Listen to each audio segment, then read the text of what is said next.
Troisième conséquence, il existe des ondes de déformation de l'espace-temps. Il y a une analogie assez forte, finalement, même si on reste du point de vue classique, entre électromagnétisme et gravitation. Pensez que la force qui agit entre deux charges électriques, elle est proportionnelle au produit des charges électriques et à l'inverse du carré de leur distance. La force de gravitation entre deux masses, elle est proportionnelle au produit des masses et à l'inverse du carré de leur distance. C'est un peu comme si la masse était une charge électrique ou comme si la charge électrique était une masse, entre guillemets, électrique. D'accord ? C'est quelque chose qui vous dit comment un corps électrique ou gravitationnel va se coupler, va interagir avec un autre, soit via l'électricité, via le champ électrique, soit via la gravitation.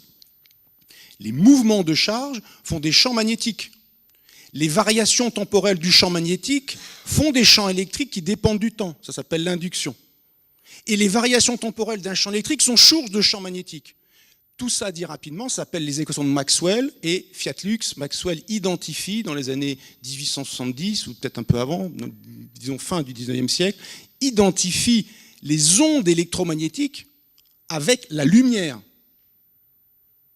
Comme les mouvements de charge et les accélérations de charge, le fait qu'elles se déplacent et que leur mouvement est accéléré, peuvent créer des ondes électromagnétiques, c'est même le principe d'une onde, des systèmes électriques oscillants, des mouvements de masse et des accélérations de masse vont créer l'équivalent gravitationnel des ondes électromagnétiques de la lumière.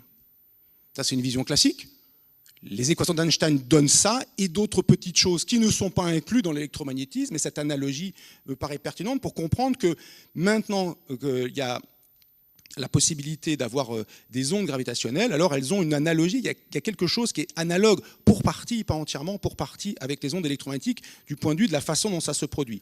Exemple de mouvement de masse, un haltère, deux masses importantes qui tournent l'une autour de l'autre, si on veut être rapide, l'une et l'autre autour de leur centre de gravité commun, si on veut être précis, et qui vont produire, sur cette image, qui montre cette émission d'ondes gravitationnelles.